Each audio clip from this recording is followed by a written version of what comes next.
I think it's time to go.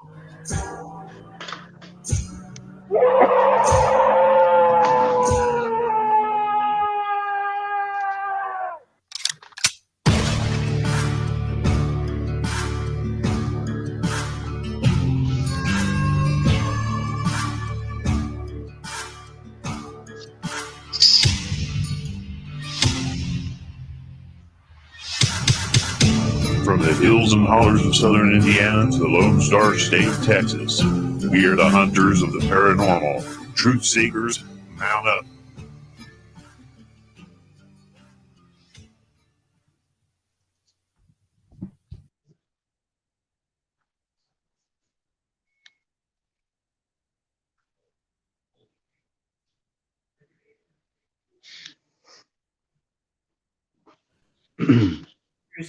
Hello, Truth Seekers. We've got another good show tonight. We've got a fellow Hoosier, coming to us from the Hoosier State by the name of Hoosier Dan, and he's had some Bigfoot experiences here.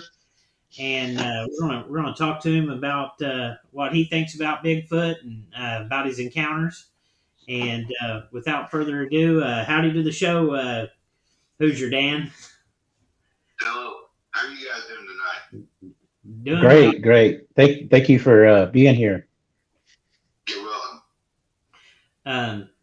Would you like to start out with the first time you had your experience with these beings, Hoosier Dan, or how would you like to start it off?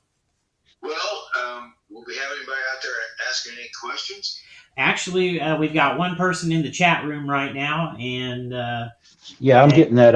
I'm going to get that going right now, and I will let the questions. I'll be on the questions for that. Yes, sir. Awesome. We don't have any questions thus far yet, Hoosier Dan, but we have some things in common, don't we, Hoosier Dan? The area where you saw yours is kind of close to where I had my experience. Yes, sir. It's a beautiful place, isn't it? Yes. I feel like I'm lucky to live here. How about you, Tim, or Hoosier Dan? Yeah, it's amazing. It's an amazing place. Yeah. Even though it's in Indiana, and most people don't think of this place as being amazing, but it has a lot of wildlife. It has all kinds of gaming things. It's a wonderful place. I like it. It's got a lot of hunting and fishing, especially where we're at, in the area where we're at.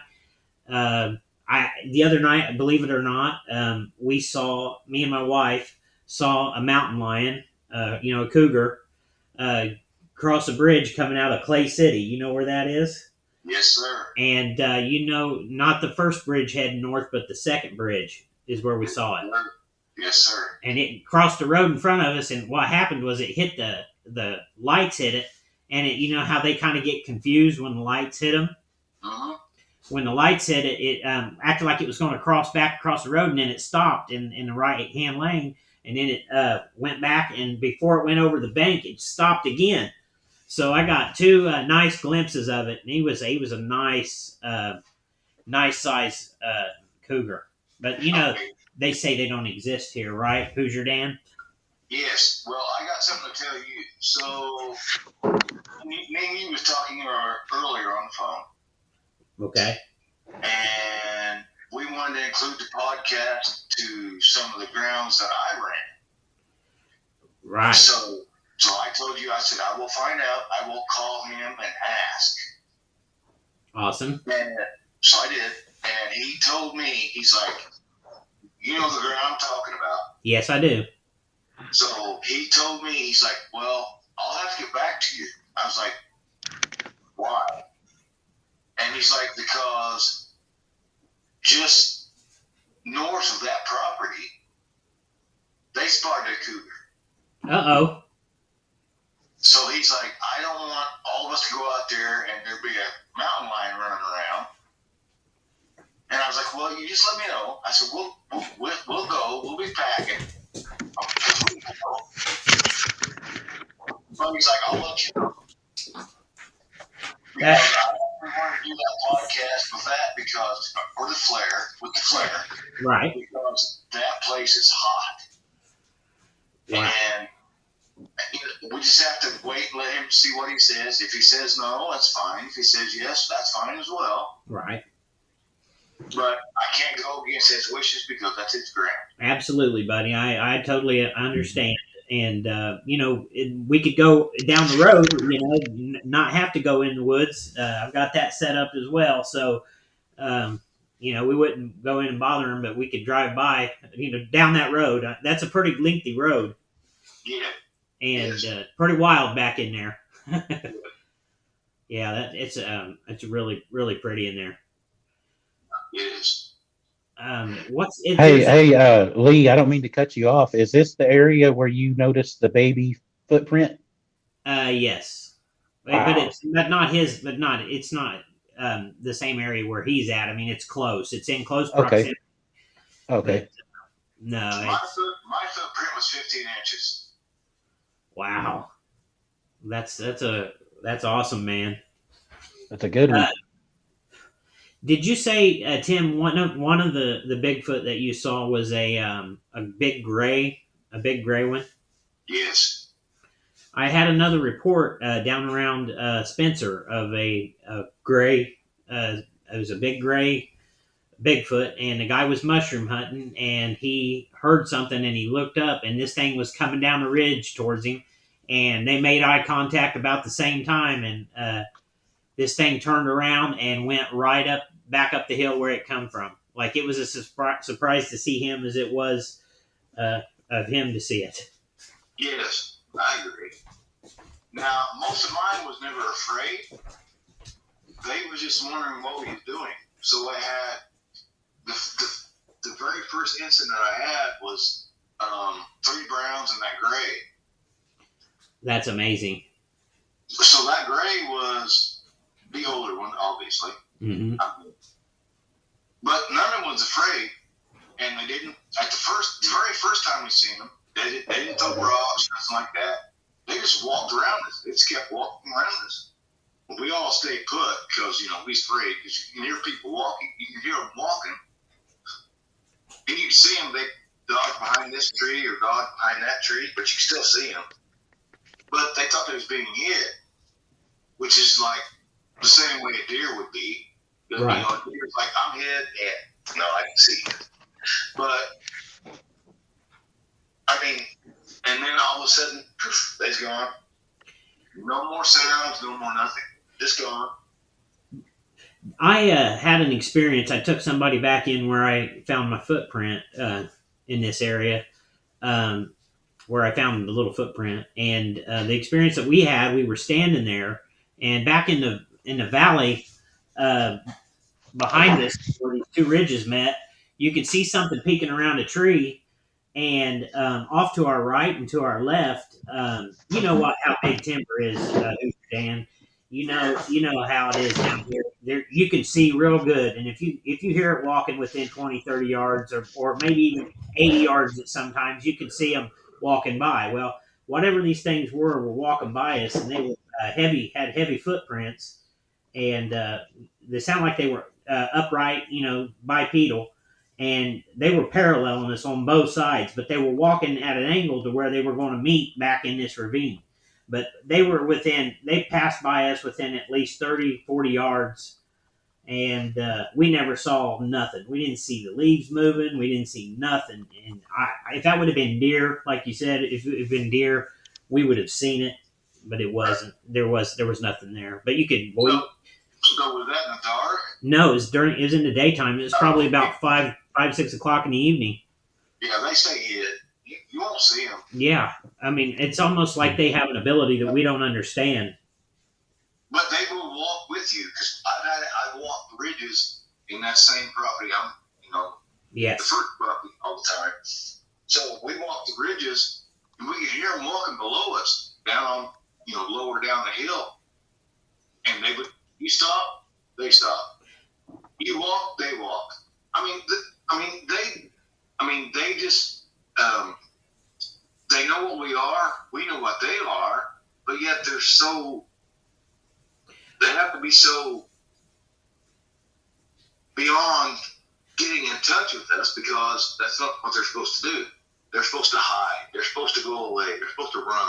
And they have probably a bad history with humans, because we know that some of the human interactions that people have had with these things, they've shot at them and screamed at them, and and there's probably some out there that have lost their parents because of them shooting them or whatever, and they've got a bad taste in their mouth for humans, and they have no trust for us, which you can understand that, since we're one of the most destructive things on the planet.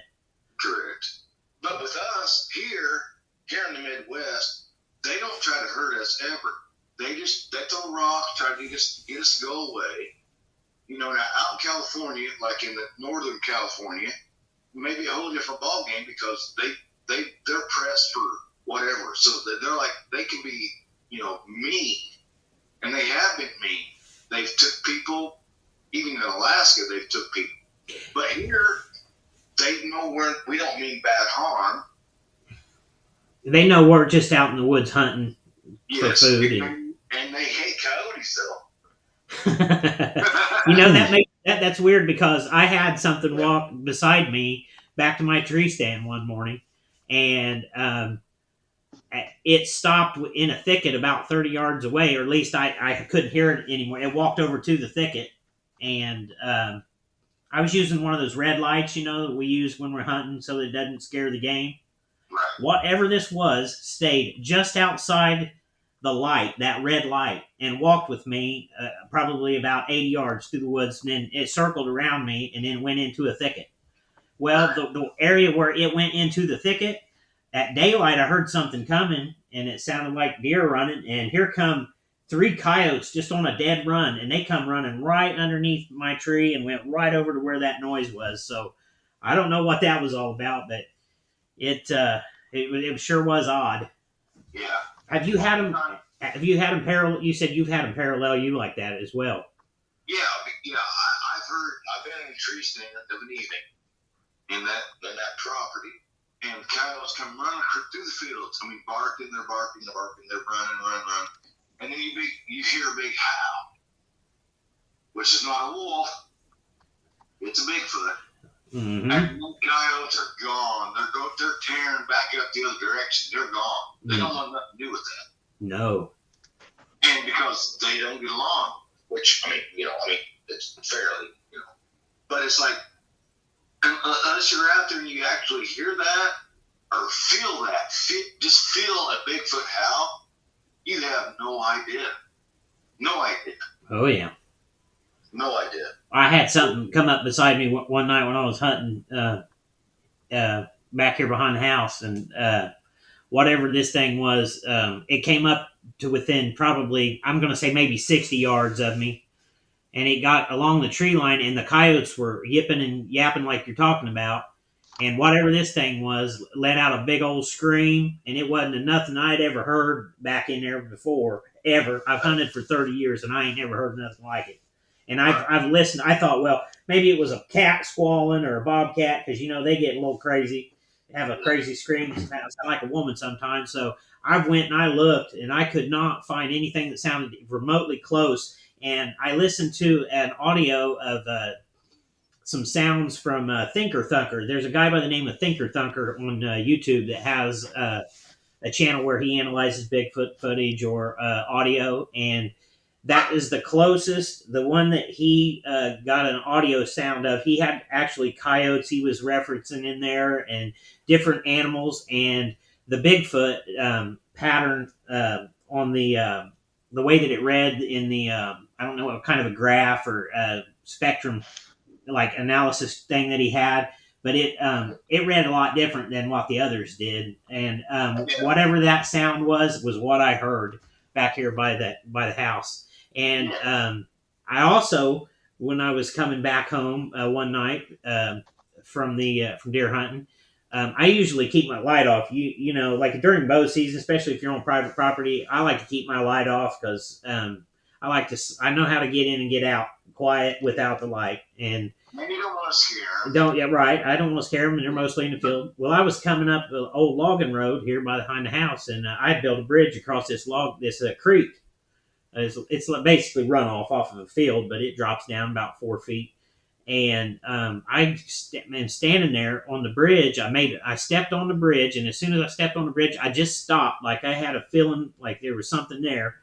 And off to my right, at about maybe 15, 20 yards, something knocked on a tree at about 15, 20 yards. And I just stood there, just froze for a minute and heard it. And I thought to myself, that's not a woodpecker. Woodpeckers don't do that at dark. I mean, it's pitch dark.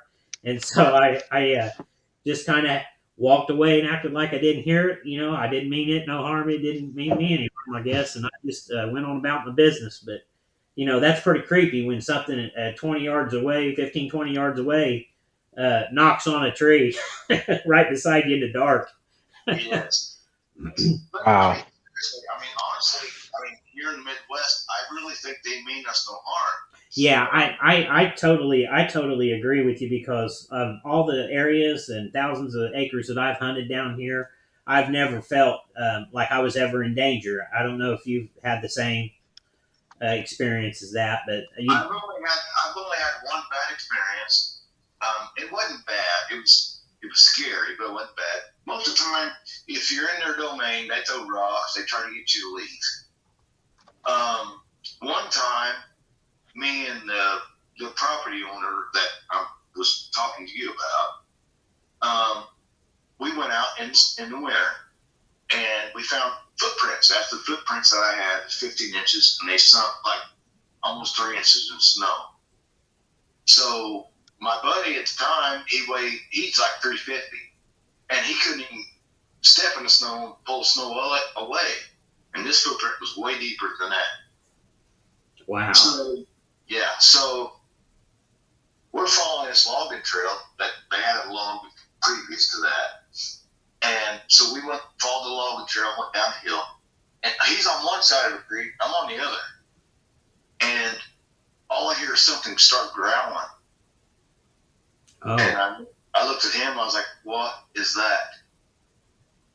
Well, I shined my light to where I thought the growl was from. Well, I seen red eyes.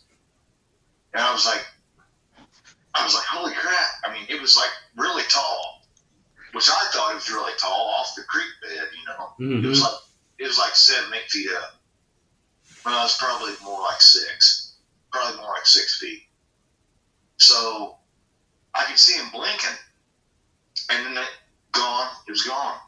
So I told my buddy, he's probably 6'2", 6'3". I said, go down there. I said, walk down there where I seen that. And I said, I'll shine my light on you and see what I see. I couldn't even see him. Oh, wow.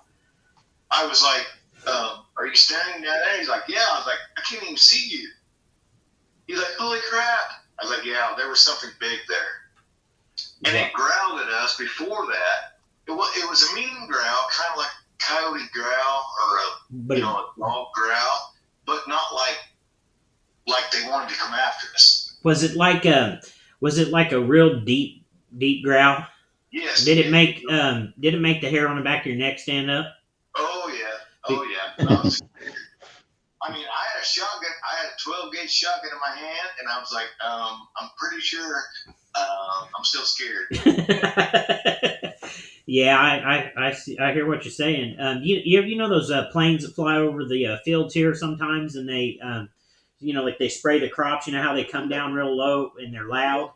Yes. Well, my mom and my aunt, when we first moved here, they was here staying with us the weekend, and we got a fire pit out back, and they were out back cleaning this fire pit out. And my aunt had her back to the creek. Now, our creek here beside the house, it probably drops down maybe about 10, 12 feet down to the bottom of it. And that's where the wood starts, right there. And so my aunt's got her back to that creek. And she's this old fire pit that from this place where we bought, it had these old bricks in the bottom of it, and from the previous owner. So they were like taking these bricks out and they were like throwing them over the bank down into the creek, just to get rid of them. And that plane would fly over, and when this plane flew over, something growled behind my aunt so loud that it made the hair on the back of her neck stand up, and she got scared, and she hasn't been back to my house since. Yeah. I So think whatever. I always want. It always sounded like to me, Lee, that maybe that Sasquatch was napping and that he didn't like that airplane coming over. It could have been. Say again, Hoosier Dan. It's a growl. It's not like a cat, because cats, even house cats, when they growl, it's the same thing as a. It sounds exactly just like it would be for a ink type of cat. But when you have a growl that comes out that's like a dog, it's way deeper than like would be a coyote or a wolf.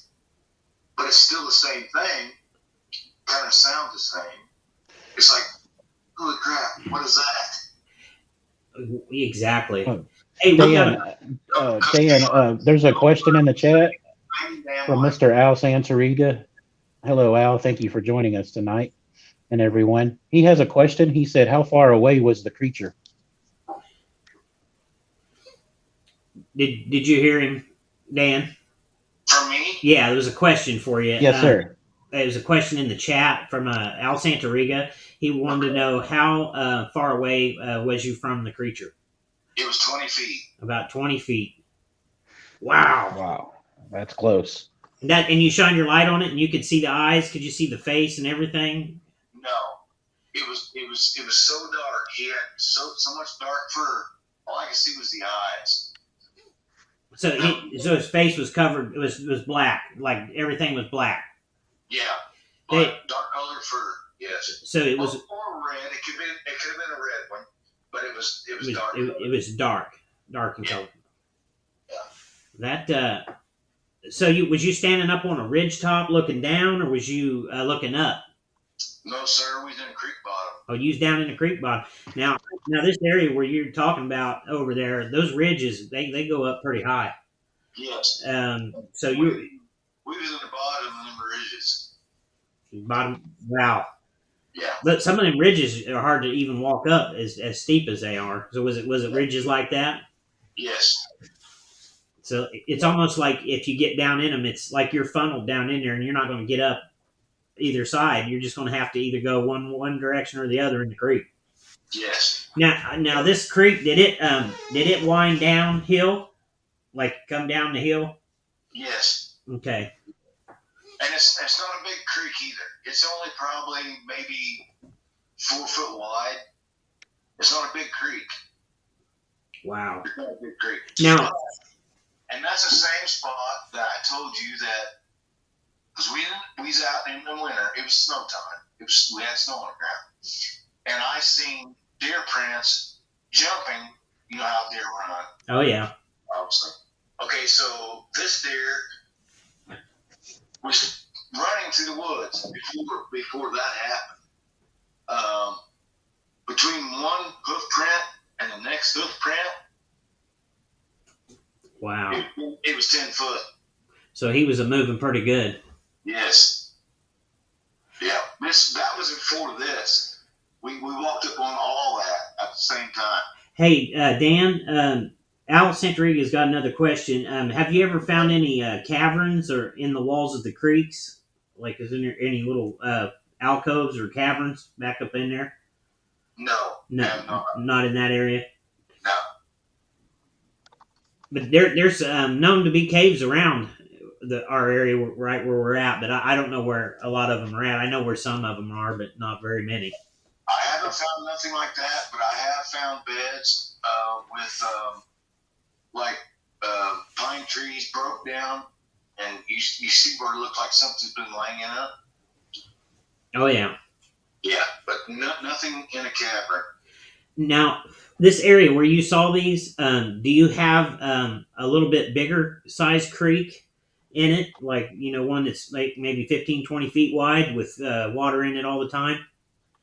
No, just more of a runoff creek is what you're talking about. Or well, this creek has water in it all the time, but it's only about 4 foot wide. About 4 foot wide. Okay. Well, actually, probably 4 to 6 foot wide. Okay.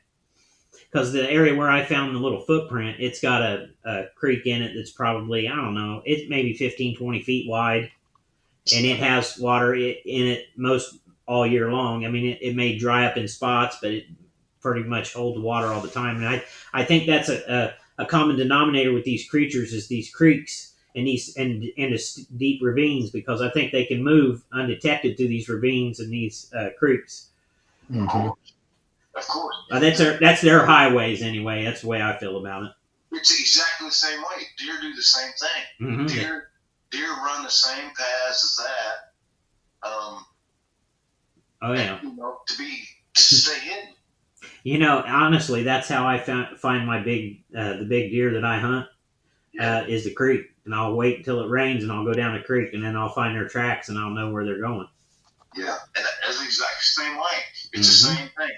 Bigfoot is just like white-tailed deer. They want to stay hid. They don't want people to find them. Oh yeah. And when people find them, they want to try to deter the people from that. So they throw rocks. They don't want to hit you. They don't want to hurt you. But they throw rocks. They do this to try to get you to go away. And when you don't go away, they're like, just like the Bigfoots that I've found, we don't go away, so they're like, okay, so you can stay here. You can do what you want to do, but I'll run around you and watch you, but don't come close to me. And that's how they are. Mm-hmm. They don't want to hurt us. We've seen, I don't know, 4 or 5 at a time, and I mean, seriously, they don't want to hurt us, but they don't know how to deal with us. Actually, I think that's the most part. Mm-hmm. They don't want to hurt us, but they don't know how to deal with us. Do you? We're interested in. Oh yeah. Did you have any? I would say mind speak, or did you get any message from them? Like, was that the message you got from them? Was they don't want to hurt us? They basically just want to exist with us. That's what I've gotten off of them. Yes. And I think when we go in the woods, they know our intention already. They know whether you're good or you're bad, and whatever you reflect it to them, they're going to reflect it back. Yeah. And that's how I feel about it. And, we talked once before about the Native American trackers in Vietnam and how the military had figured out that our hair follicles are attached directly to our nervous system, and these things are covered in hair. So that ability would be amplified, 1,000-fold or whatever. And they've refined their technique, That's a good point there. But, I mean, seriously, here they don't want to hurt you. And so, hey, they don't want to be friends either. I mean, right. They don't want you to know they're there. But once you know they're there, they're like, okay, so I'm just going to run around you and see what you're doing.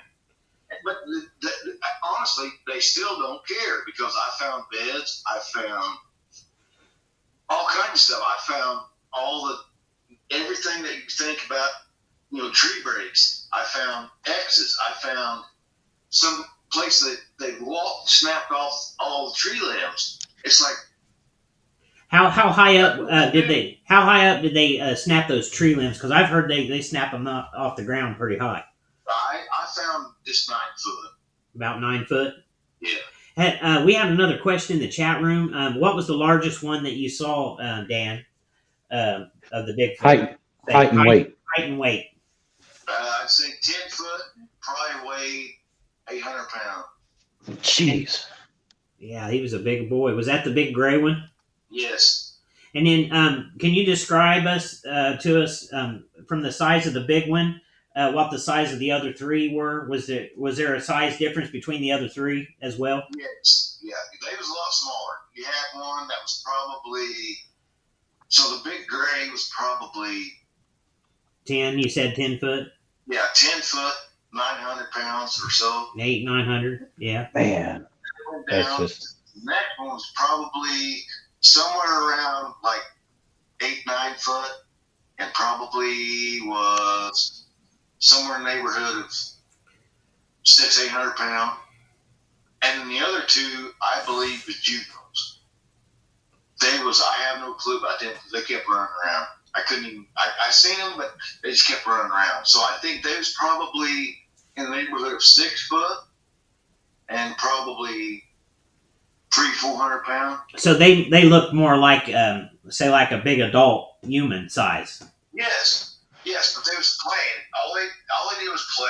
They just ran around and ran around and ran around. They didn't even know he's there, I don't think. Was you guys walking the edge of a field, or was you walking a logging road, or was you just up on a ridge top? No, we were just deep in the woods.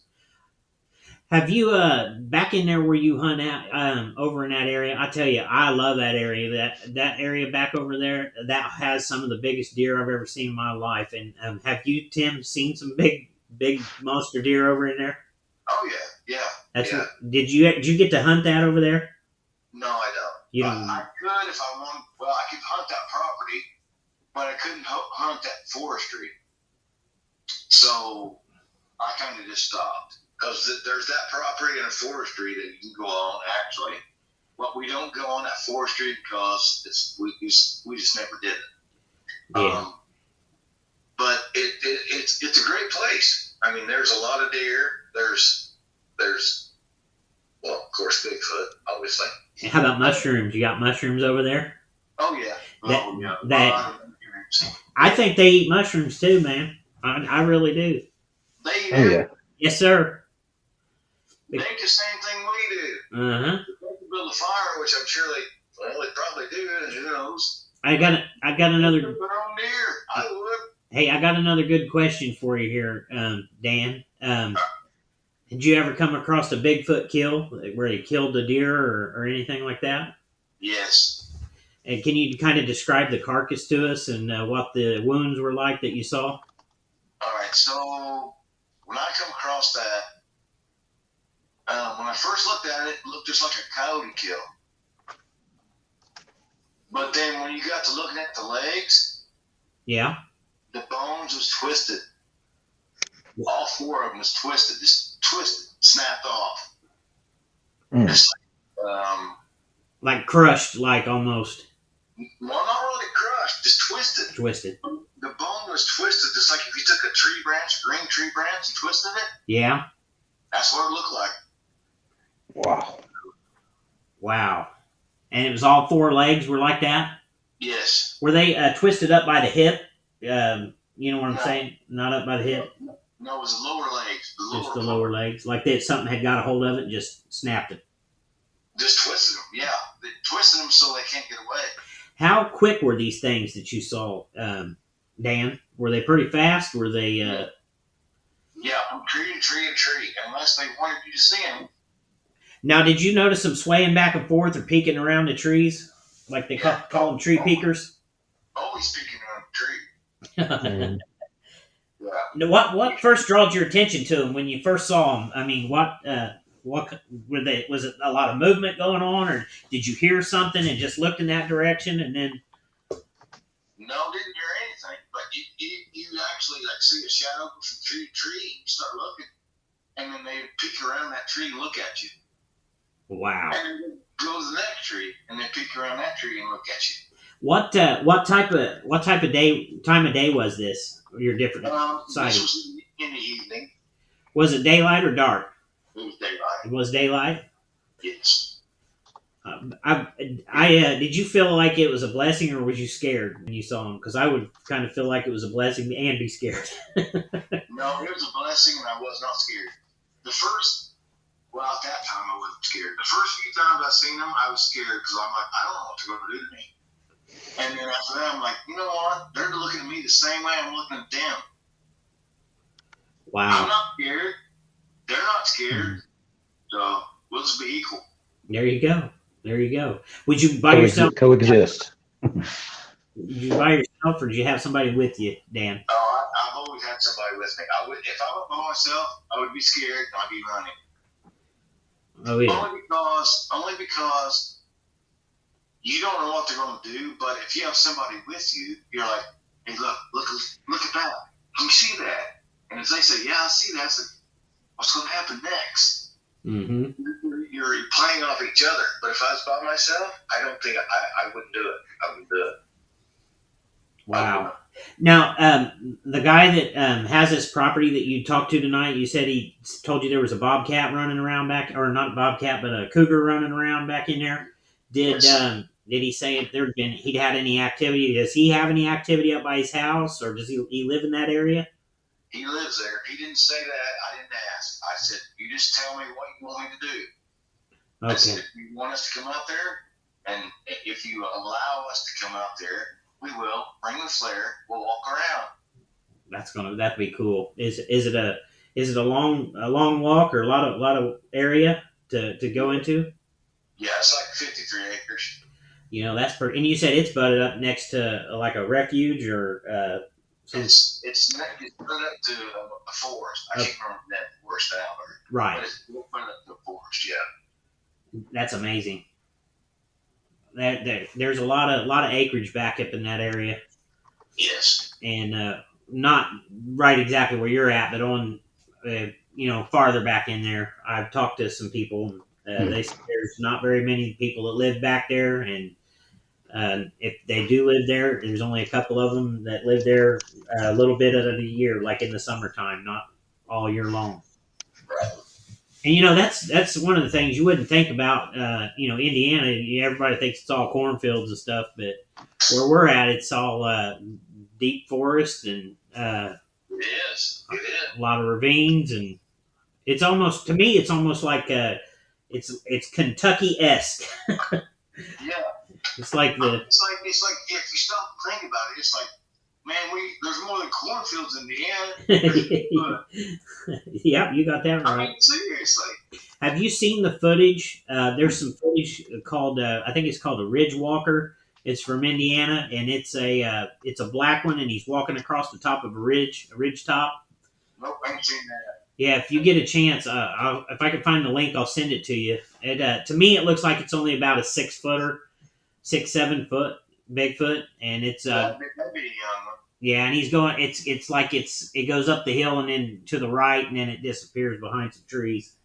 But I think the way that it disappeared was there was a cluster of trees there, and I think like when we hunt, we use everything to our advantage to get behind it to hide. I think what this thing did was it walked behind a cluster of trees and then walked directly over the hill and disappeared, out of sight.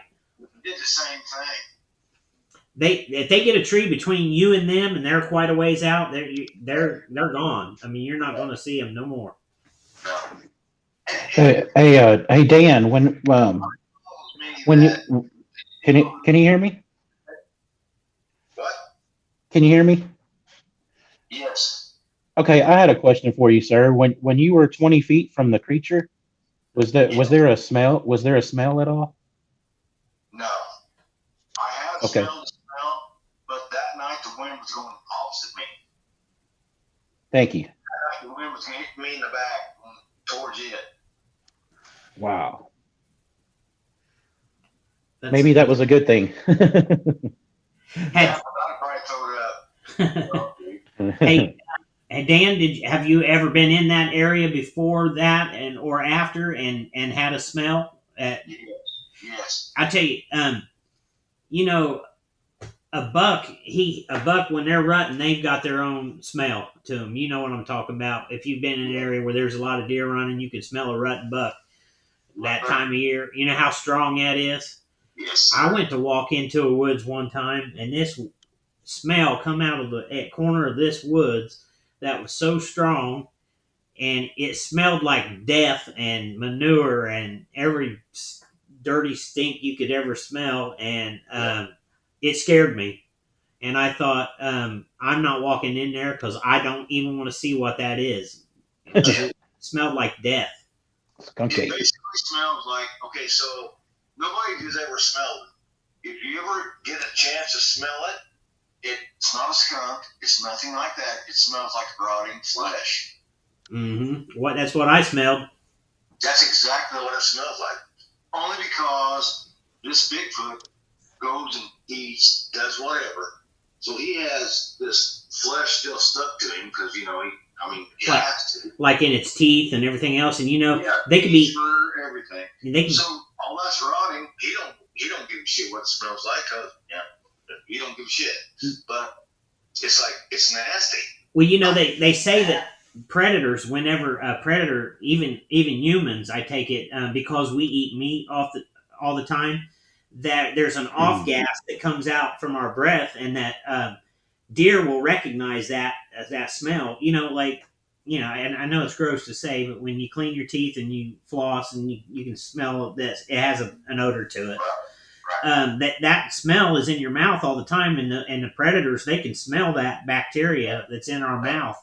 And they even had a mouthwash at one time for deer hunting that you could do a mouthwash, and then they make gum that you can chew to try to mask that odor. But what I've heard, that if you want to overcome that, just before, about a month before deer season starts, you put yourself on a vegetarian diet and you eat fruits and vegetables, and it'll detox that smell out of your body, and they won't be as apt to flee the area if they catch you downwind.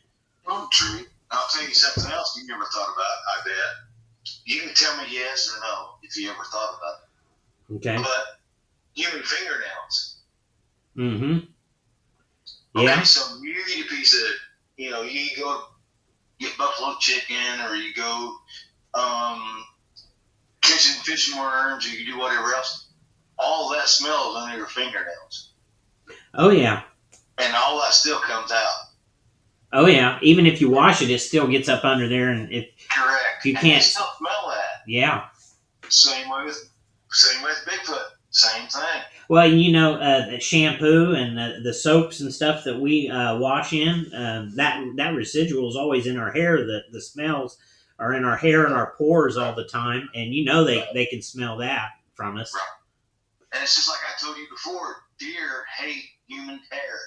They hate the smell of human hair. Mm-hmm. Not even just unwashed human hair. They hate it. They can't stand it. Mm-hmm. They'll run. Yep. So,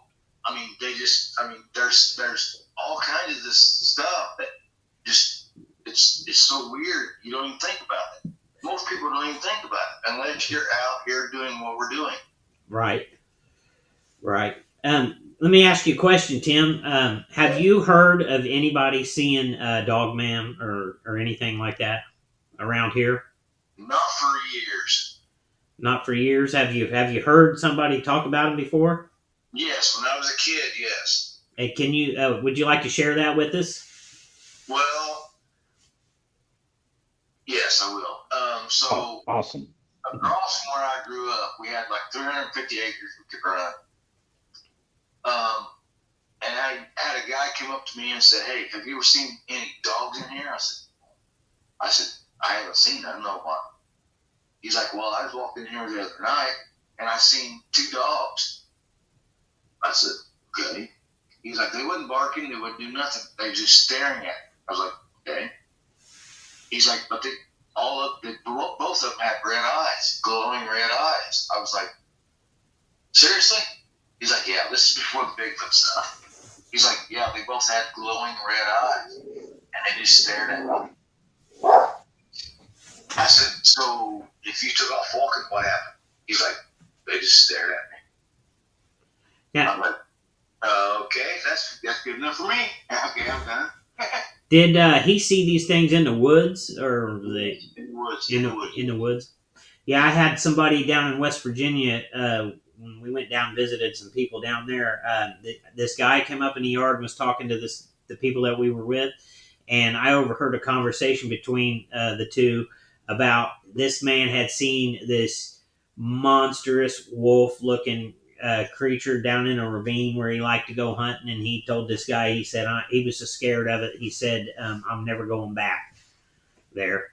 And then a buddy of mine that was a Vietnam vet, he used to be a heavy equipment operator. And we were driving down the road one day, and this guy, he'd been, like I said, he was a sniper, and he'd been in heavy combat and, seen a lot of bad stuff. He'd seen a lot of bad stuff. He'd tell me stories about the horrors and of the stuff that he'd seen, and but he was really a brave individual. I can tell you that. Wasn't a lot shook him, and a lot rattled him, and a lot of people in town had respect for this guy. That was just the kind of person that he was. He commanded respect, because they knew he wasn't no joke and he was lethal.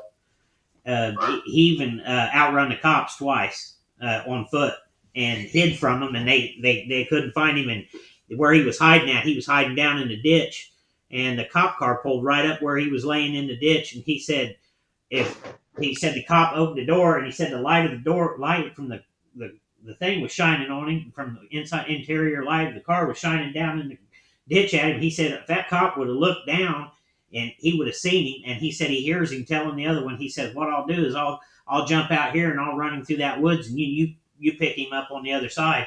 And the other cop inside the car responded to him and said, "My advice to you is you better close that door and just stay in here, because," he says, "if you get out of here and you go and chase him through that woods, he will kill you."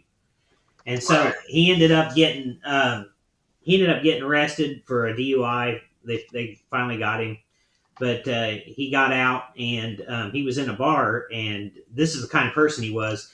A police officer came up to him in the bar, and he told him, he said, I'd like to buy you a beer. He said, "I just wanted to tell you," he said, "when you came in," he said, "they made us take a 2-hour class about you because they thought you were going to be a flight risk in the prison or in the jail."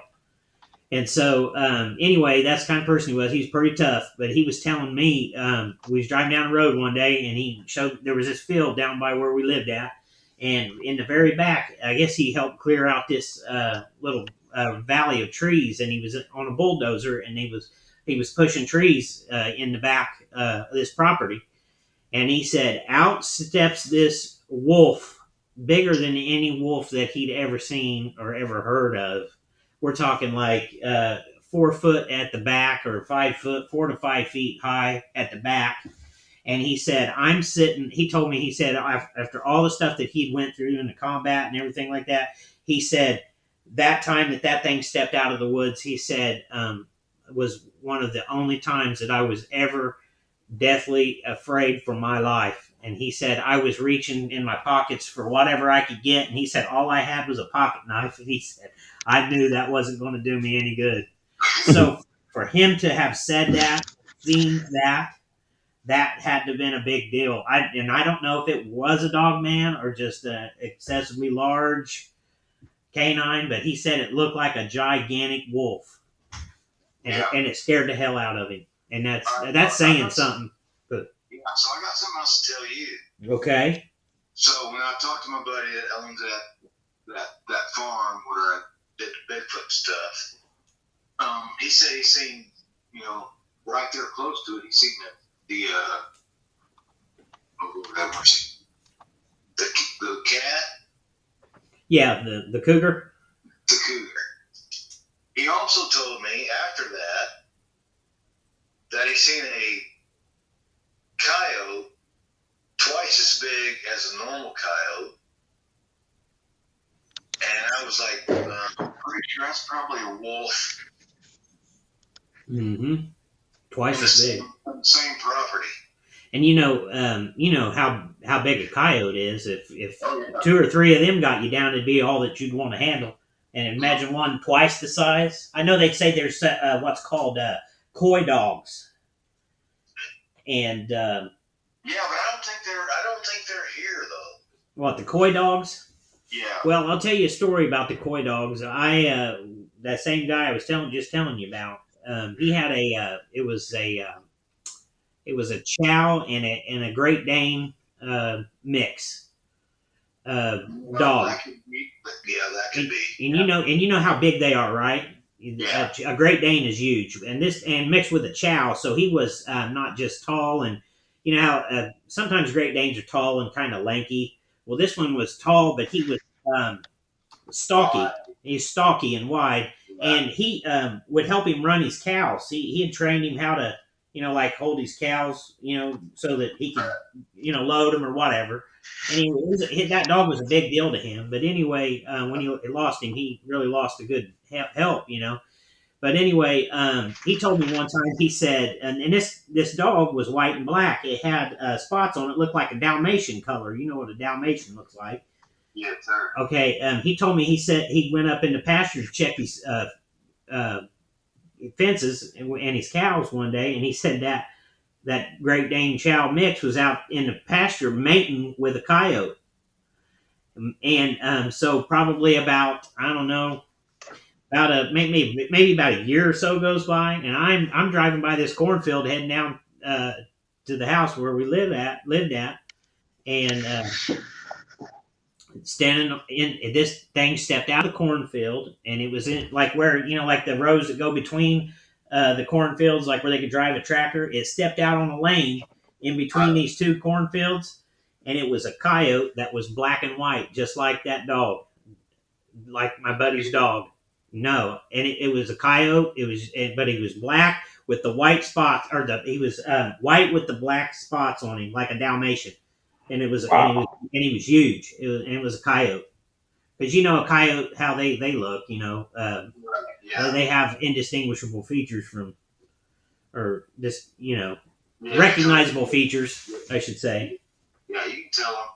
But I told him, and he just laughed. He thought that was a big deal. He said, "Yeah, that was because the Pepper, it was his name of his dog was Pepper, and he had died."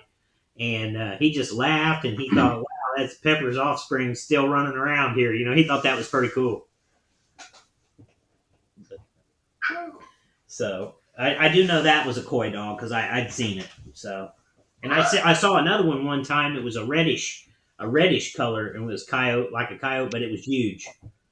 And I don't know what that one was mixed with, but it was big. Yeah, who knows? Hey, Dan, the two dog men you were talking about back in the day. Did the gentleman say that they were walking upright or on all fours? All fours. Okay. Wow. And they scared him, Dan? Yes, they was on all fours. But yeah, they still scared him because they made the red eyes will do it. Yeah. Oh yeah. Wow. That's amazing. So do you think that these things do you think they have different abilities than we do, Dan, or do you think they live underground, or where do you think do they think they just live in the woods and just avoid us, like the forest ninjas that they call them? But which part? Which ones? The Bigfoot. We're going back to the Bigfoot. Oh yes. Yeah. Let me ask you another thing, Dan. Have you seen any UFOs around here? Because I've seen them around, and I'm kind of on the fence about whether or not they have a connection with these things. I think there could be a possible connection. I think there's a connection. I haven't seen them for a long time. Did you ever see one? Oh yeah. I've seen more than one. It's like 4 or 5 of them at the same time. Hey, I've got a quick question for you. This area that we live in, I used to see these orange balls of light at night, and they would merge together as one, or like one would come out of the other, and they'd make triangle patterns and do all kinds of stuff like that. And it would have been over around that area where you had your sighting. It'd be over in that general direction. Have you ever seen anything like that? No, sir, not there. No. Not there. But have you seen those orange spheres that I'm talking about anywhere around? Yes. Was they in the southern sky? No, they was in the northern sky. The northern? North of Monroe County. Monroe County. Now, is that up around? Is that around the Bloomington area, Monroe County? Yes, north of that. It's been around the Martinsville area. Kind of like Lake Lemon area? No, it had been Martinsville. It had been more like east of that. East. Oh, okay. Yeah. Yeah, because Martinsville's on the other side of Bloomington, isn't it? Yes, but I have seen them there. Yes. Now, did you see them like merge together, or like one come out of another one, or any? No, they was dancing. They would be like one here, like 4 of them, and then they all switch places, and then switch. And they would wink out. Would they like wink out, and then another one would appear over in another direction? Yes. Like gone and light up, gone, light up. That's like that. That's kind of like the Phoenix lights. Yeah. and they would do that. The ones that I would see, exactly what he's talking about. They would, and what the way I described it was they would wink out, and when I say wink out, it was almost like they would flicker and get dim, and then they'd go out, and then you'd see a little flicker start, and then it'd get brighter and brighter and brighter and bigger, and then it would fully appear, and then another one might do it, off to the right or the left or up or down, and we'd watch them for a long time. When you saw what you saw, did you watch them for a long time, Dan? Yes. They basically danced around each other the whole time. Wow. I saw one come streaking in one night. Looked like a meteor. Like how a meteor or a shooting star streaks across the sky, like it leaves a light trail behind it. Yes. We were out coon hunting one night. There was probably, I don't know, at least 4 or 5 of us out sitting on the back of the tailgate listening. We turned the dogs loose and we was listening to them, down in the woods, and I was watching the skyline anyway because the stars was out that night, and it was real cold. One of them real cool nights where the sky's real crystal clear, and this thing comes shooting in from the northwest going east, and it covered about half the horizon and stopped dead on a dime just to the right of us, and it got real bright, looked like the Star of Bethlehem, and it flickered and danced around. It looked like it went around in a circle, and then it just stopped. And then it'd sit there for a minute, and then just as fast as it come in, it just boom, shot off and gone.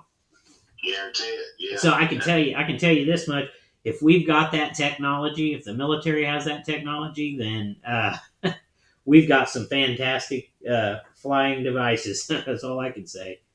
Yeah, I agree. Because I don't think that a human being could stand that kind of a G-force, those kind of turns. No, there's no way.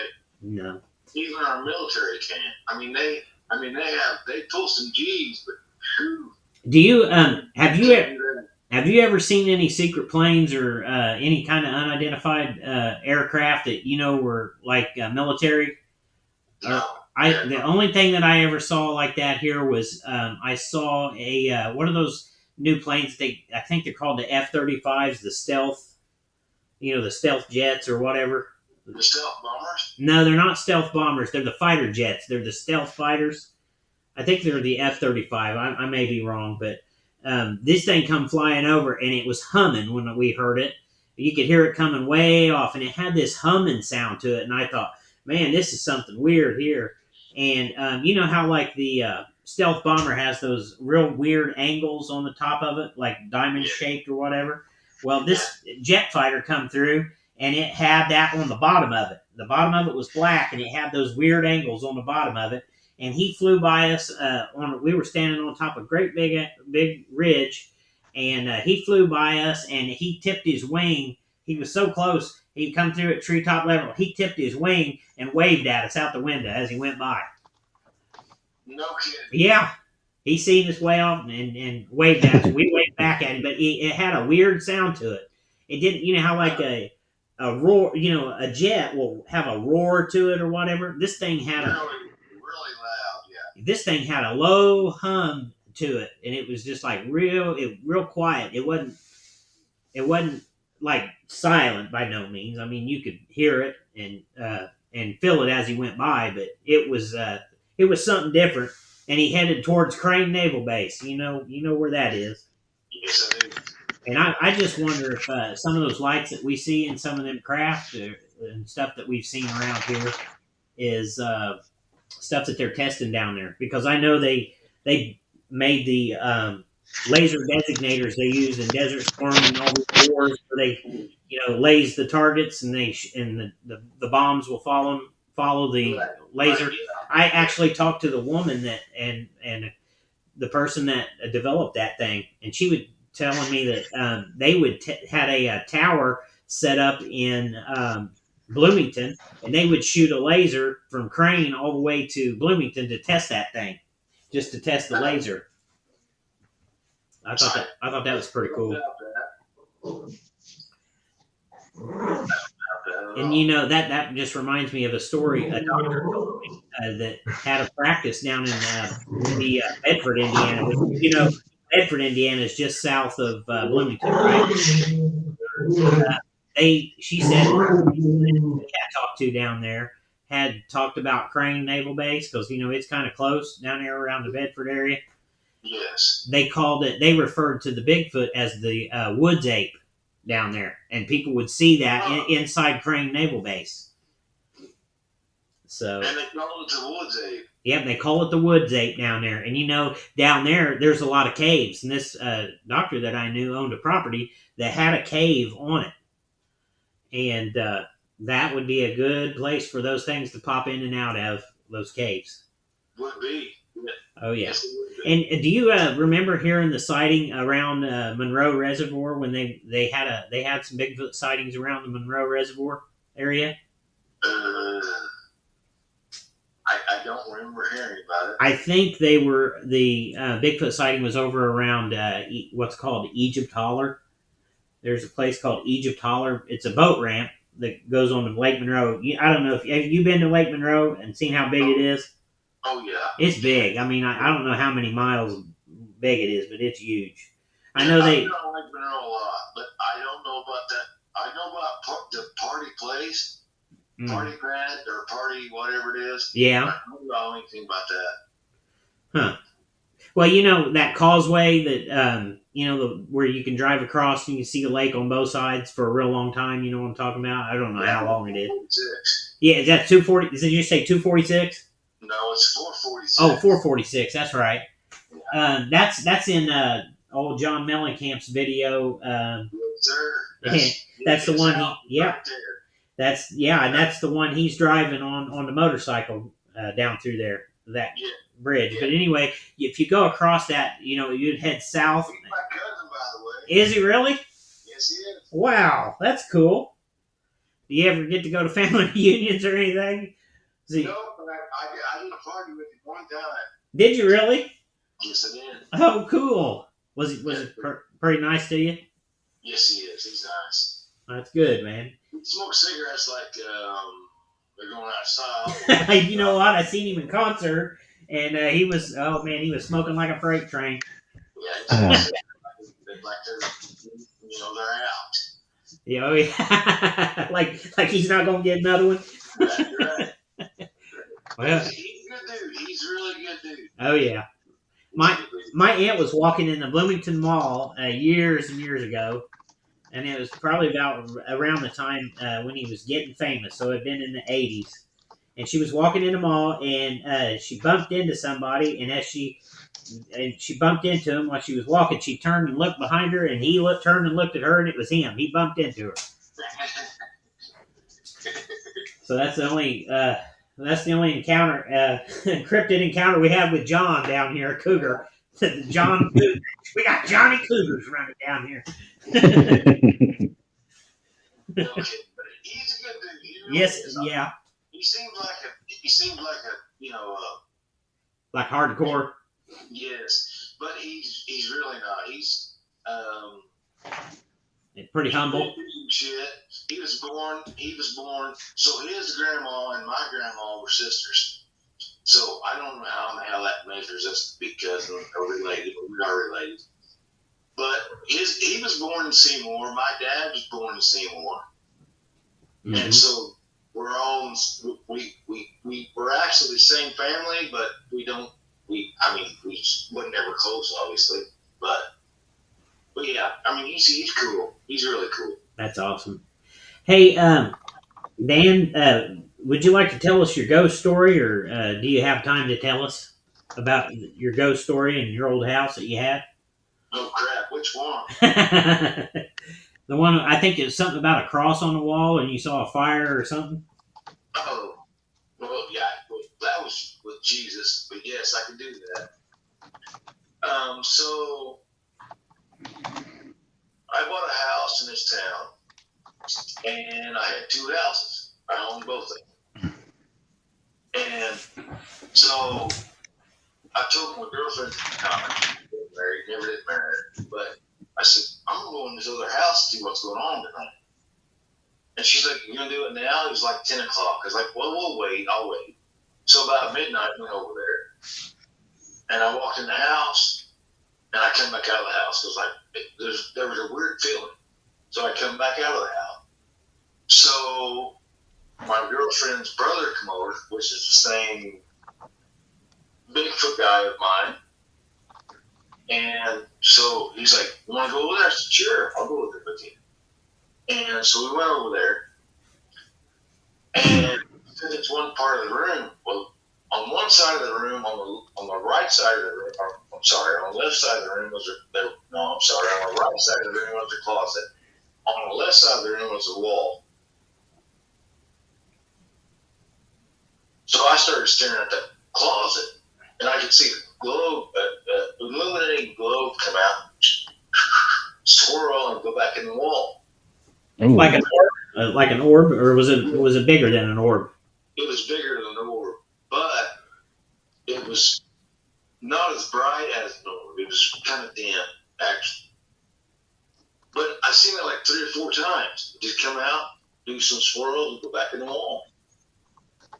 So I looked at my buddy, and I was like, well, I couldn't see him because it was dark. But I said, "What do you think about that?" I said, "Do you see that?" He's like, "Yeah, I do." I was like, "Man, that's scary." He's like, "Well, kind of is, yeah." I said, "We had no idea what was going to happen next." So I looked to my left on the wall, and I could see it was like, I don't know how to explain it. It was like something. Okay, so if you had something like a filter or something burning and burning out a image, that's what it looked like. And then I said, "Do you see that?" He's like, "Yeah." I said, "What the heck? What the heck is that?" He's like, "I don't know." So we just kept watching, and it burned out the face of Jesus in that wall. Whoa. Now, did it stay? Did that image stay in the wall, or did it disappear? No, it disappeared. Isn't that weird how stuff works like that? Yeah, it disappeared. It wasn't there. It just burned it out. You could see the image of him, and then it went away. Wow, that's amazing, man. What that to me would be a good thing. If it was an image of something else, that on the other end of the spectrum, it may not have been good. But that sounds like it wasn't a bad. No, a bad. But with that, I was not afraid of that because I knew I could tell what it was burning, and I was like, "Yeah, I'm not afraid of that." So that's Jesus. Hey, no, that's my homeboy. There you go. So I was like, "Yeah, I ain't worried about that." Awesome. Is anybody in the chat room have any questions for Hoosier Dan tonight? If you got any questions, shoot us some more questions, and we'll ask you. I want to know, does he think there's a connection with the UFOs and the cryptids? Did you hear that, Dan? Yeah. Yes, I did. Is that David? Yeah, that's David. Yeah, yes, sir. That's the way. Go ahead and ask him again, David. I was just wondering your opinion on the connection with UFOs and cryptids. Well, there's a big connection. I am pretty sure that the aliens that come down years ago dropped off Bigfoot. Mm-hmm. Yeah, and they could have even been. I've heard that too. Could have even been part of the process of maybe mixing their DNA and creating them too, maybe. Yes. So my theory is they come down here. I mean, they've been here for years. They built the things in Egypt. They did all that kind of shit. So they did that. But when they dropped off Bigfoot, they're like, "Oh, you're going to be here for a little bit, whatever." And then we found him. So we're still chasing him. But he's not going nowhere because he's here. He's here. Bigfoot is here to stay. And even though he tries to stay away from humans, we still find him. Not all the time, but every now and then. And then we think it's like weird. Well, it's not weird. I mean, he's smarter than we are. So yes. I was going to say that just explains their intelligence too, Oh, yeah. He's just way smarter. He can stay away from us. If he wants us to see him, we will. and we do, and we have. And if he wants to play with us, he will. He's like, oh, well, you see me now, you see me now, you see me now. See you later. That's the way it is. Do you think, Hoosier Dan, do you think that these beings could possibly store food underground and live underground? Or do you think they're, here's the big question everybody wants to know, interdimensional. You think they're interdimensional or can move through portals and stuff like that? Yes. They're not here all the time. They only come here when they want to be. I think they come in the spring, don't you, a lot. I think like from now through maybe July is when they're in our area, I think. And then I think they come back in the fall when the pawpaws are on. Yes. Well, I know they're here now, or from now on, they'll be here, in and out, in and out. But they love being here in the winter, which I don't know why that is, but they love being here in the winter because I've always seen them in the snow. Well, that's good. And they're in areas where there's high ravines, which would knock the wind off and make it easy. And is there pines? Is there pine trees in this area? Not in this particular area. No. Okay. Because the area where I found my footprint, there's isn't any pine trees in the bottom, but there's pine trees to the right of it and up on top, the ridge tops. There's pine trees, but the valley where I found the footprint, there's no pine trees down there. Now, did you ever find any tree bends like arcs? You know what I'm saying? Like where they'll pin a sapling down under a log, and people say that's an arch. No, I can some crosses where they snap limbs off and put them in a cross.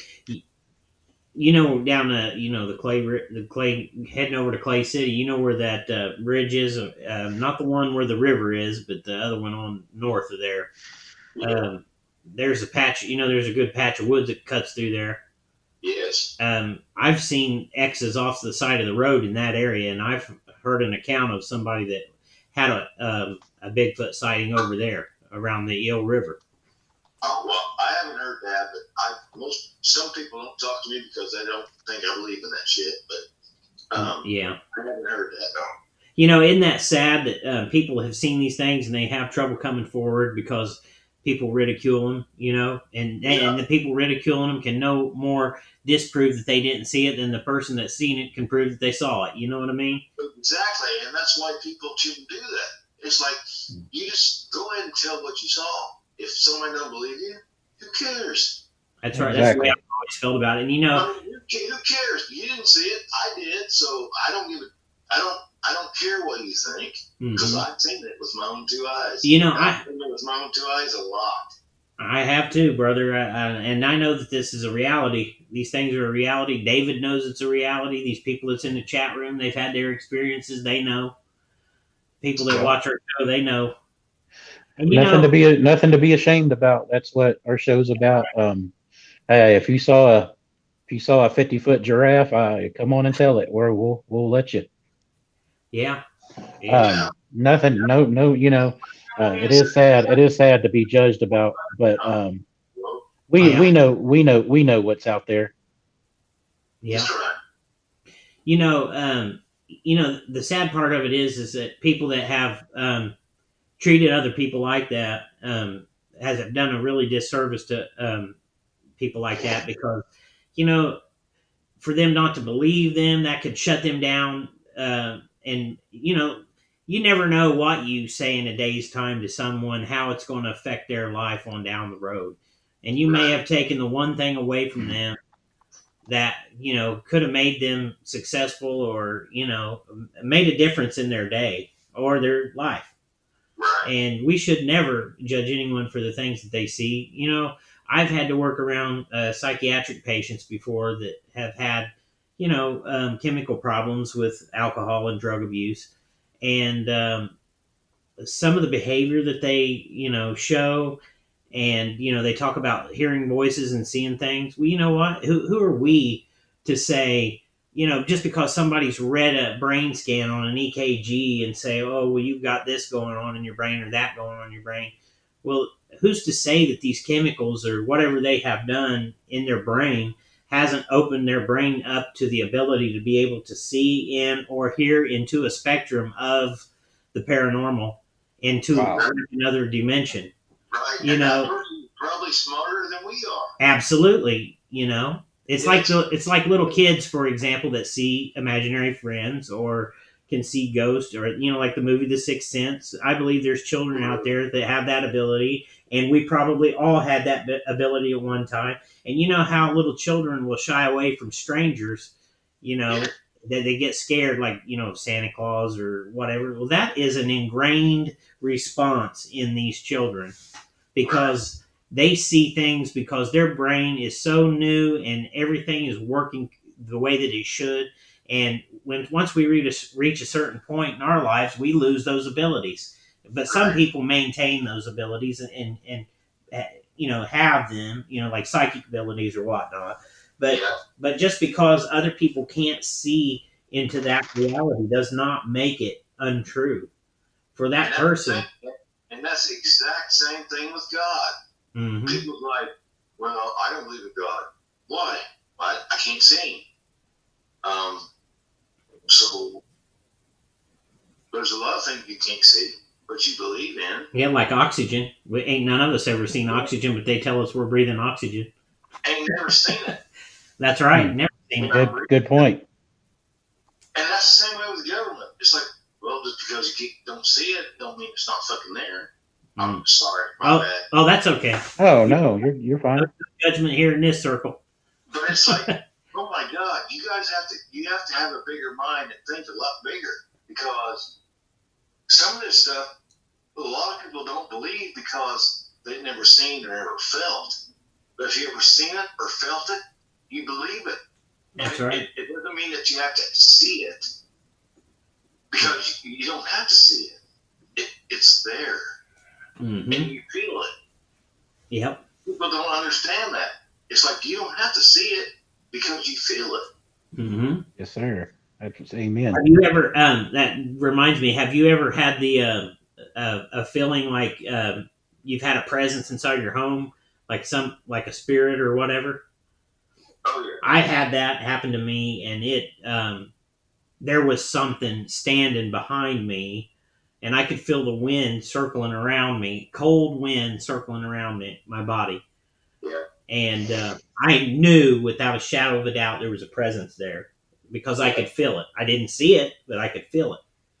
And it was affecting the wind around me, and it dropped the temperature in the room. You hear them on those ghost channels and stuff talk about how there's a temperature change. Well, that's exactly what happened.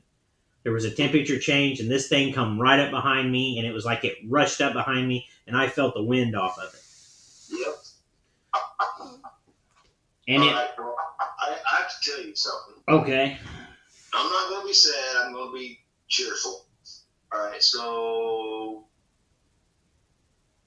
January 24th this year, my mom passed away. I'm sorry to hear that, man. Sorry. So both of my parents are gone now. Oh, man.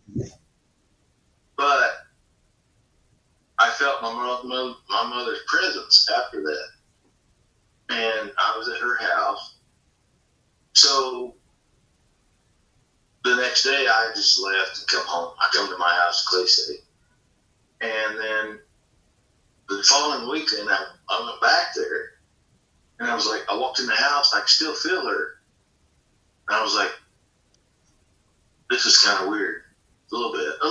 I didn't feel that way with my dad, but I did my mom, because me and my mom was close. And I was like, holy crap. I was like, what are you trying to tell me? Well, she wasn't trying to tell me anything other than she loved me. That's all she ever told me, was she loved me. And then I kind of was easy with that, because I was like, I can't get too tore up with this, because that was my mom, and my mom would not want me to do that ever. She'd be like, no, you stay here, you stay tough. That's how my mom was. Mm-hmm. My mom was the older generation where you don't do that shit, Yeah. And But I felt kind of sad all at the same time. And I was like, you know what? My mom wouldn't want to do this, so I'll be my man, be my own man, and I'll just stay my same way. And then it went away. All them feelings was gone. It was away. Because that's what she wanted me to be. She wanted me to say, just let me go, be done with it, and be your own person. And once I did that, calm. Very calm. Wow. And you know, most people don't feel that. Most people, okay, so just like with COVID or whatever else, most people have people pass away that they can't see or they can't be around. Well, both my parents, they passed away with me holding them. Both of them. Most people don't have that advantage, which they wouldn't think of that as an advantage, but at the time I didn't either. But it's like my mom and my dad passed away in my arms. Wow. But at that point, you have to be at ease because you know what? They're going to a better place.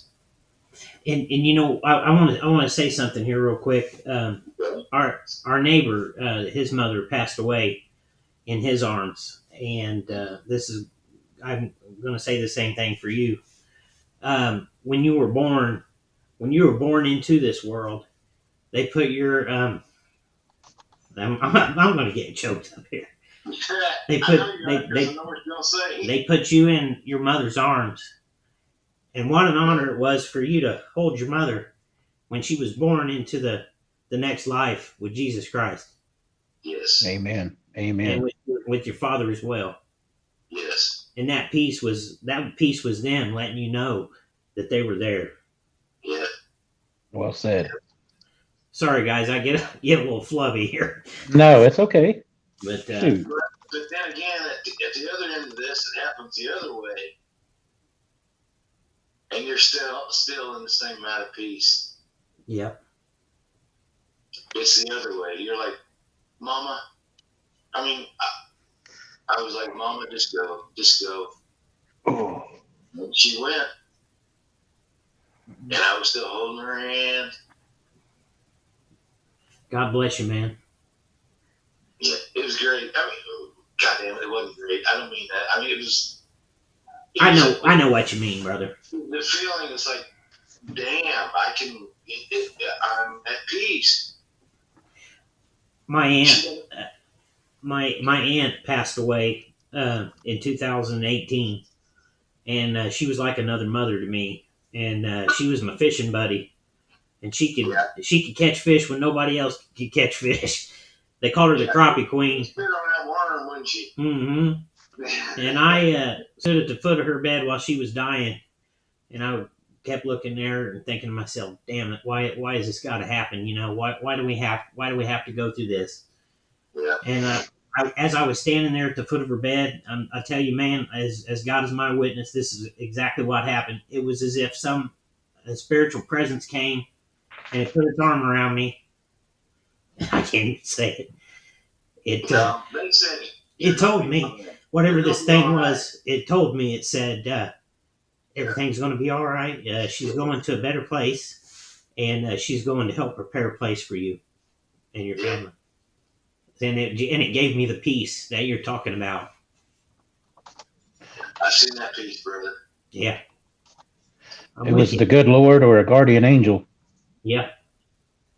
Either one, it's the same thing. And it's real. And it's real. That realm is real. And these things that we see, these Bigfoot and these other beings that we have seen, it's the same damn thing. It's the same thing, exactly. It's just in a different way. That's right. It's in a different way. And it's as physical, what we have seen in these other realms, as what we have. Yep, and these Bigfoot are here to save us. You know what, brother? I think the same exact thing. There's a message. Yes. We talk about that all the time. We always say they're trying to tell us something. They're trying to teach us a message. I think what they're trying to teach us is You need to learn to live with nature, and Yeah. we need to learn to take care of nature more than what we're doing. That's what I'm getting out of it. But there's also an aspect of it is they can teach us how to be safe, and they can teach us how to survive. Yes. And I think the Indians knew that, and I think the Indians yeah. had gotten some power from these beings, through that wisdom. Yeah, they have. The Native Americans have. They totally understand that stuff. Yep. Totally.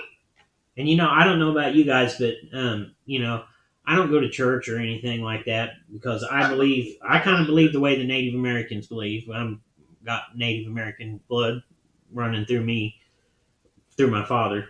But I believe. You don't have to go to church. You believe in God. You believe in God. Well, nature's always been my. That's always been my church.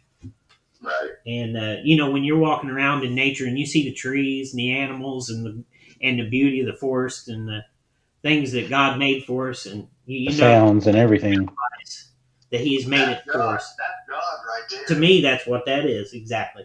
That is God right there. And you can feel it when you're in the woods. You can feel that presence when you're in the woods. Yep, that's Jesus Christ. You walk in them woods, you say, "Jesus, I love you. This is my world right here." Yeah. You don't think nothing different. He's like, "Well, okay, that's your world. That's fine. That's fine with me." Yeah. Amen. Oh, yeah. You don't have to be in a group. You don't have to be in a church. Yeah. That's how I feel. Yeah, that's how I feel too. Me too. I heard the Indian say one time, you should never seek praise for the good things that you do because you should be doing good already. Yes. That's the way I believe. You don't have to go to church, and if people want to judge you for not going, they don't know your works and don't know what you're doing and trying to be good. And we all struggle with good and evil every day. Yes. But we all trying to be good, and most of the time, we might be good, we might not be, but it doesn't matter. Yeah. Yeah. It doesn't matter. We're still in God's eye. We're the same. We look exactly the same. Mm-hmm. Yeah. Here's something I've been wanting to mention for a while. There's a lady that I watched a video with, and she worked in the World Bank, and she talked about how there's this second race of people here on the earth called Homo capentis, and they're the ones that have the elongated skull, and that they're the ones in charge of the banking, which, the ones we know that are in charge of all this stuff are, they're evil. They're the evil behind the scenes that's, depriving people of food, water, shelter, and a good way of life when everything around us is abundant. And we could all be living a lot better than what we are. But anyway, where I want to go with this is that maybe the reason why they don't want to release this DNA from these cryptids and they shut down that Melba Ketchum is maybe it's this. Once that's exposed of what that DNA is, then it's going to shed the light on Homo capentis and the ones that are really in charge on this planet. And that's why we have such a hard time, because they have things in place to where they're shutting us down when we get close to the truth. Because once we get close to the truth, there's a second race of beings on this planet that's running the show behind the scenes, and it's game over for them. And that we're going to be freed from these beings. Wow. So I just had to throw that in there. But you already know who's running the show on this fucking planet. No, yeah, we sure do, and it ain't good. No, No. But maybe at some point everything will click and everybody be as one. I don't think that'll happen. I really wish it would. But there's some of us that all click and we're all the same person. We're all on the same page, which I'm pretty sure that's all three of us. Oh yeah.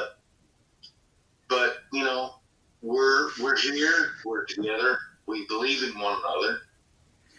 No matter what you believe or I believe, we all believe in Bigfoot, whatever else, yada, yada, yada. We all believe in the same shit. But it's like there's people out there that has no clue. They're like, I don't believe in that. Well, why don't you? Well, I've never seen it. Well, what happens if you see it one time? You gonna believe in it then, or are you gonna be stupid and say no? I don't believe it. Well, you know that my uncle saw a UFO for the first time in his life in the springtime, and he's tried to tell my mom, "Oh, I don't believe in that Bigfoot stuff." But yet, or the UFO stuff. A buddy of his saw a UFO, and he's like, "Well, you know, he saw one, and then he saw one this spring." And now he still won't admit that he saw it, and he saw it with my mom. And he's still in denial that he saw it. You know, I heard him say one time that when the Europeans came in the ships, that the Indians were so like in shock of them coming that they couldn't even see the ship sitting out in the ocean, where they were just in shock. They couldn't see the ships. And I don't know what that exact term is called, but it's something. There's some kind of a psychiatric term for it. Oh, I know the term for it. Oh, shit. Well, there you go. Yeah, I mean, seriously, you can't. Okay, so anybody that was going along beside somebody and seen something coming in from the ocean, are you looking at that, or are you just like ignoring it? Mm-hmm. No, you're looking at it. If you see something run through the woods, I mean, you're by yourself, and you see something run through the woods, you're looking at it. It might be a cougar. It might be an extremely big wolf. It might be a Bigfoot. But you're looking at it. It has to be something. Yeah. Something's going to catch your eye, and you're going to look at it. Mm-hmm. Even in Texas, you will do that, right? Yeah. Oh yeah. Yeah, David had his share of experiences there. He's capturing all kinds of footage, pictures, and all kinds of stuff in Texas. He's even got some. He's got a fantastic picture of it's a big footprint, like a big dog track, bigger than anything I've ever seen. Yeah, the weird thing is, it seems like we always stumble upon one print. That's the mystery I'm trying to figure out. Yeah. And that's normally what happens. It's either one or two prints. That's it. I mean, because what is it they say about Bigfoot? Oh, damn it. What is it? I can't think of it now. Oh, that's all right. But he made like one or two footprints and then off again to somewhere else, some other part of the universe. Oh, like a portal, or an extra dimensional. Yes. So he's only here for a second or two, and then bam, it goes off, unless he don't want to. But most of the time, it's only one or two footprints. You never have a whole line of footprints unless he's here for a long time where nobody's at, which is like Alaska, which I've seen a bunch of footprints up there. But I mean, it's all in how you believe. I mean, you can't keep your mind shut to all this stuff because you have no idea. I mean, ghosts are real. Seen them, talked to them. Mm-hmm. Bigfoot's real. Seen them. Never talked to them at the rock store down in mine, but I've seen them. You know, so and you know they can't take that away from you either. But they'll try to tell you didn't see it when they. Yeah, I'd be like bullshit. Yeah, I seen it. I felt it. I didn't feel the rock, but I heard it ground. You know, nobody's gonna take that away from me. And people try to because they're like, no, you didn't know what you're saying. Mm-hmm. No, yeah, I know what I seen. I'm not stupid. And people just don't want to, you know, acknowledge that you ever felt that or seen that or heard that. Well, I'm sorry, but you have to be open-minded. And people who's not open-minded can't see that. They just feel what they want to feel, and that's it. Shut everything else out. Yep, deny it. They're in. A lot of people will get in denial and deny that they've seen things like that, especially if things are traumatic. Yeah, and they do that because they think that people won't acknowledge that what they seen is what they seen. Well, there's a lot of people out there, just like me, you, and David, that will be like, No, I'm pretty sure you've seen what you've seen. Mm-hmm. Come to us. Don't go to somebody that hasn't seen anything like that and try to explain it to them, because they'll be like, don't even see that. No, go to somebody who has seen it or felt it or been around it, Mm-hmm. and we'll be like, yeah, I'm pretty sure that's what you've seen. Oh yeah. Yeah. It's amazing world we live in. You know, there's so many things that's unexplained that we don't have an explanation for. That's true. I'll tell you one that scares me is the goat man. Yes, I don't want to. I really don't want to go, man, on the bridge. I do not want to go on that bridge ever. Period. No, ain't going on. Yeah, that's that famous Goatman Bridge is like an hour north of me, and man, I've heard some crazy stories about that place. Yeah, I ain't going there. No, ain't going there. I've heard some paranormal teams go, and they were spiritually attacked and all kinds of stuff. And one guy said he was never going back. You know, and I agree with him. I'm not going back because I ain't never been there. I ain't going back again. Mm-hmm. Yeah, just something really, really evil about that place. well, you know, there's a certain group of people that worship a certain entity with some horns. Yes. And the name of this thing is That's- called a Baphomet, and it looks exactly like what we would think of as a goat man. See, that's what I wonder, if these things are conjured up through that. That's what I'm wondering. Well, I'm wondering if they're, like you said, are conjured through something like that. I've read some stories about Aleister Crowley. I don't know if you guys know who Aleister Crowley is. Mm-hmm. They call him the Beast, and I don't know if you guys know about his ties with the guy by the name of Jack Parsons, which was involved in NASA, getting NASA started. And Jack Parsons, I take it, all of these people were. He claimed it. What he would say that his name was he claimed to be the son of the Beast, and Aleister Crowley was supposed to be the Beast. And they talk about how the Aleister Crowley would read the Necronomicon, which is the Book of the Dead. I take it it's kind of like a satanic Bible type deal. But anyway, I guess he would practice rituals. And he also, like I was talking about the chemicals in your brain, he used drugs to alter his state of mind.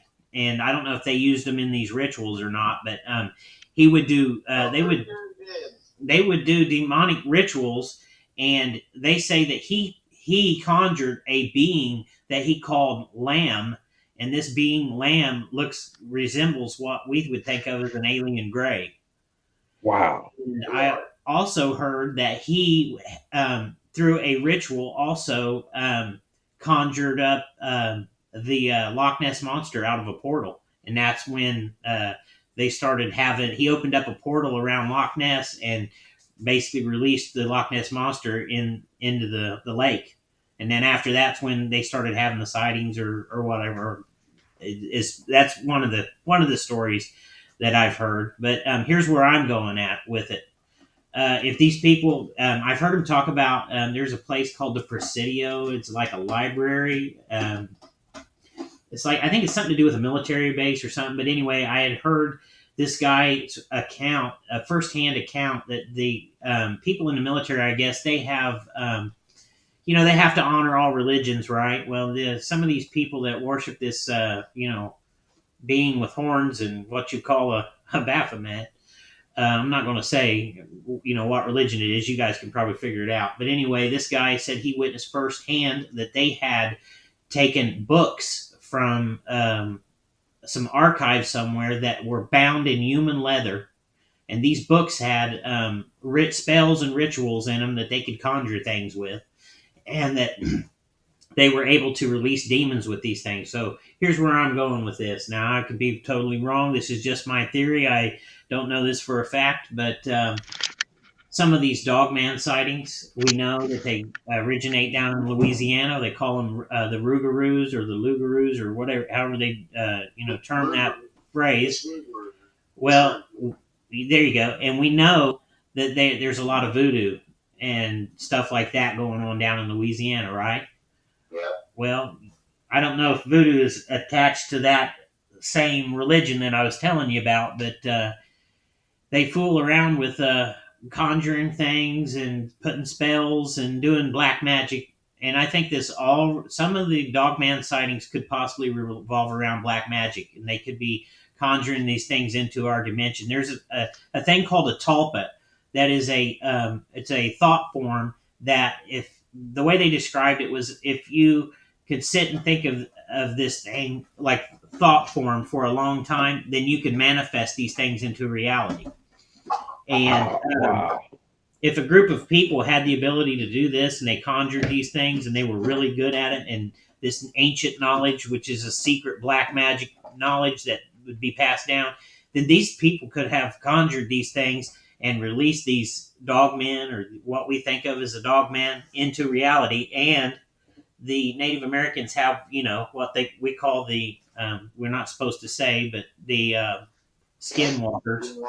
Yeah. See, that is another form of black magic, and that is people could be mistaking skinwalkers for dogmen. But Yes. there could actually be a being, called a dogman, maybe some kind of an experiment, or maybe it's some being from another planet. We don't really know, but I think that there's a paranormal aspect of conjuring that is related to some of these sightings. Now, do I know that for a fact? No, I do not. I'm just speculating, but I thought that it was a good way of looking at it. So I'll shut up now and let you guys talk for a minute. I'm sorry. Good, man. It's a very good point, actually. But I don't want to step on anybody's toes and put down anybody else's religion. That's not what I'm into or about. But that's We're not. No, we don't. We're not going to do that here. We don't judge nobody, and everybody's got a voice. That's what it's all about. yeah. Well, guys, do you want to call it a night? Call it. I'm sure it's it's almost 11 o'clock here for me and old Hoosier Dan here. I think we've had a pretty good show. How about you, Dan? Did you have a good time tonight? Yes. Thanks for coming on. We really appreciate it. Yeah. We'll have to have you back. Oh yeah, absolutely. But Hoosier Dan, he'll be a fixture on our show. That's awesome, man. Hey, let me know, Hoosier Dan, whenever you can get permission to get on that land or whatever. And if you can't, that's fine. We can still make the FLIR happen, and we'll Oh yeah, start yeah. I can't wait for that, you guys. That's going to be awesome. together, and David's going to be involved in that with us. It's going to be really good. But I think we'll call it good for tonight, guys. And I've kind of hit the wall on this one tonight. I want to. Sorry to interrupt you guys. I want to throw some prayer requests out for Kat Hansen. She is a very good friend. I'm sorry. Kat, no, you're fine. Kat Hansen's going to need our prayers. She's in the hospital fighting for her life tonight. She is a very, very good soul and a great friend, and man, she's the best. We even had her lined up to come on the show, and then this happened, and just asking for prayers for her because she's an amazing soul, an amazing person, and we want her to get better. David will definitely do that. The prayers are sent. Yeah. Thank you, sir. Yeah, we'll definitely do that. You're talking about amazing lady, Hoosier Dan, that Kat Hansen. She's got, if you want to see some neat stuff, go on. It's type in Kat Hansen in a YouTube search and check out some of her videos. Is she Native American, David? She part Native American? I'm not sure. I'm not sure, but she does a lot of her artwork. Sure does show it. Tracy would know, and she said yes, she is. But this lady is amazing. Hoosier Dan, she knows a lot about these cryptids and like in-depth details. She's an amazing woman, and we definitely need to pray for her and get in her corner and rally for her, everybody, because I heard she's in a bad way. Yes. We'll do that. We a lot of prayers that way. A lot of prayers. Oh yeah. Thank you. She's a Lakota, they say. That's awesome. Thank you, Tracy, for telling us that. Yeah, We really yeah. Thank you, Tracy. appreciate it. Well, do you want to give out any more shout outs, David, tonight? You want to shout out? Oh, shout out to all of our subscribers, all of our fans. Thank you, everybody, for showing up. Tom, Al, Tracy, Lisa. Oh, yeah. Tom and Al and Tracy, they're all amazing people. Lisa? Yes. Everybody, just thank you, and thank you for the support, and thank you for always showing up. It's always great to have guests like Dan on, and we love what we do, and we're our mission is to keep putting the truth out there. Oh, yeah. I'd like to thank Beyond Fringe for. Yes. Thank you for reminding me. Shout out Chris Iris. Yeah, and I would like to tell everybody that Steve Istall on How to Hunt has some very good information. He's gotten some information from someone that's come forward from the government that was on their deathbed, and you're going to hear some really good details about these cryptids and the things that they're capable of doing in the studies. He's actually, I take it, he's received papers that are from a study where these things were on a military base, I believe, or some military installation, and it describes how they could see in all different kinds of spectrums of light and different things. So you might give Steve Istall's channel a check, looky loo, because he's got always. Steve's the man. Yes, he is. Who else, David? You want to shoot one more out there? Yeah, you got him, man. Chris Iris, Beyond Fringe, Venomous Fringe. Thank you so much for the support. I know. Hey, we can't get it. Tom with North Carolina Cryptid Project. Yes. Thank you for showing up. Al Santariga, thank you. Hey, what about the rooster? The rooster, man. Yeah. The rooster hasn't been around. I think he's on vacation. Hopefully he's having a good time. He's probably out there. He's probably out there squatching. Shout out Rooster if you're out there. Riding him up on a ridge top somewhere. Yeah. Yes, sir. Just shout out to everybody that supports us and watches us, man. That's what it's all about. Thank you. All right, brother. I'll talk to you guys later. All right. Good night, Hoosier Dan. Thank you, Dan. Thanks Dan the man. Get in contact with me. We'll get out there and get some boots on the ground and see what we can't do. I sure will. We'll find out. We'll figure it out. Yes, sir. Good night, Hoosier Dan. All right, love you guys. We love you guys too. Love you too. Bye. Bye. Let's see here, David. You got any more shout outs? I think we're good, man. Okay, that'll work. Well, everybody, all you truth seekers, thanks for mounting up with us tonight, and we'll catch you on the flip flop. I'm going to play our outro, and we'll talk at you guys later. Good night, everybody. Thanks for coming and being with us. Good night, y'all.